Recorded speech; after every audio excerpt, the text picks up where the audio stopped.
90s. In this too, this is a wall or is this? I'll tell you about it in just a second.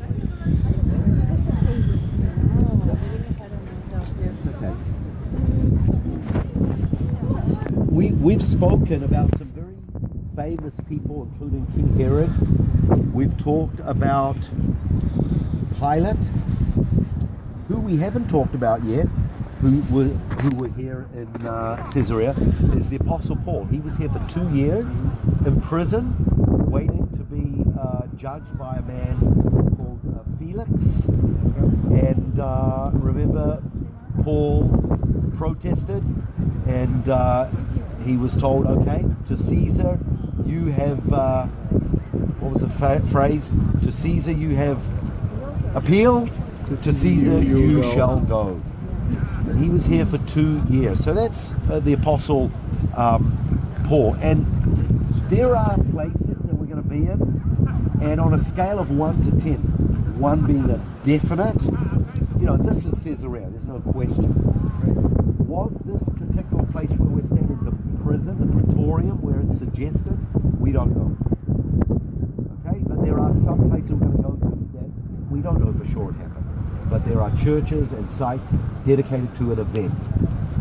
Now, the other very famous person that was here was the Apostle Peter.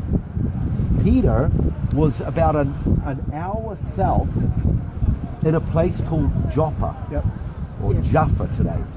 And you know the story, he had a nice lunch, he saw this vision of a sheet of animals coming down, and they were, according to the Jewish religion, unclean, and a voice said eat, and he said, I can't eat, I've never had a pork chop in my life. The third time the voice said, what God has called clean, you do not call unclean. Peter's scratching his head, what's going on? At the same time, here in Caesarea, a Roman centurion called Cornelius hears this voice say, Cornelius, your prayers and your alms have come up as a memorial before the Lord. Send to Joppa for one man called Simon Peter at Simon the tanner's house. So his servants go. Peter's just had this vision. The servants say, come. He comes. By the way, he was at Simon the tanner's house. What's a tanner? Mother, yeah. I always thought it was someone who sunbathed for a tan. Okay, this is some of my jokes coming out. But yes, he dealt with leather. Now, why was a Jewish tanner not particularly liked? He dealt with dead, touching the dead. If you look at the book of Leviticus, the law regarding dead were very strict. Okay, back to the story. Peter comes, and when he arrives, he understood that that sheet of animals did not stand for unclean foods. But what did it stand for?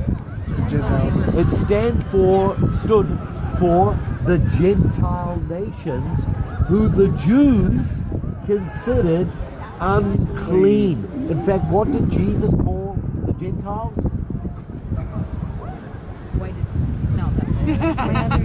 Sorry.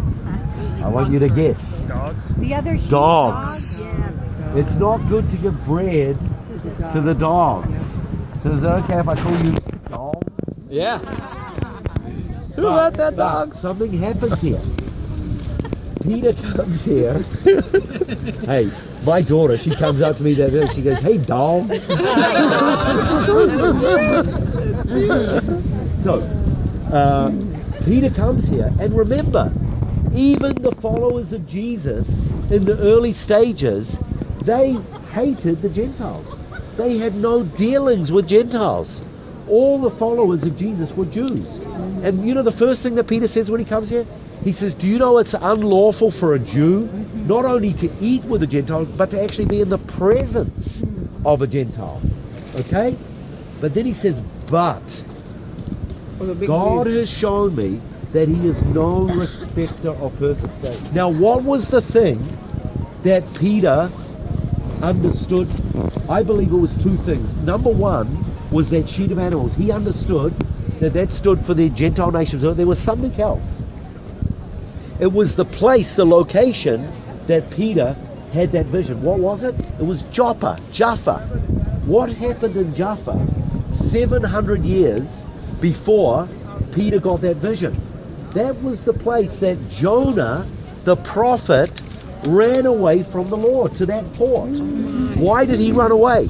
Because God, the God of Israel, told Jonah to take the message of salvation and grace to the Gentiles, to the dogs, to the Babylonians, to the Ninevites. And who were the Ninevites? They were the wicked people who murdered and brutalized the Jewish people.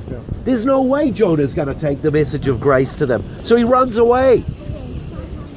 And it was at that very same port that Peter, who was a fisherman, he gets this vision. And Peter, being a fisherman, he would have known all the stories about fish. And by the way, in Matthew chapter 16, you know one of Peter's names? Simon, son of Jonah. Wow. Now, was his name son of Jonah because his father's name was Jonah? Or was that a prophetic name that the Lord was putting on Peter? Yep. I'm tempted to think it was the latter because of the location. Yep. And Peter comes, and friends, it was right here 2,000 years ago that we call Jew and Gentile becoming one. The one new man. Paul uses this figure. He says the middle wall of petition is broken down. What did Paul mean? Well, in the temple in Jerusalem, there were walls of petition. There was a Gentiles' court. The Gentiles could not go further. Then there was a woman's court. They couldn't go further. Then there was the commoners. They couldn't go further. But he's saying all these walls are broken down in the Messiah. And so here we are 2,000 years later, Jew and Gentile, male and female, we're all one in the Messiah. American, Israeli, New Zealand, Chinese, Hong Kong, we're all one in the Messiah. You're a believer, right? Okay, the last thing to look at is down here we have what's called a hippodrome. What is a hippodrome? That's where they used to race hippopotamuses. No, I'm joking. They used to race horses. And by the way, the word hippopotamus is literally means a water horse. The word hippo is a horse. And they used to race around 8 times. The seating used to go the whole way around, but it's been damaged on this side. If you've ever seen the Ben-Hur movie, it was something like this. So, Aaron, any questions? I was Yes. just going to say, I have a sheet talking about jokes of about 30 body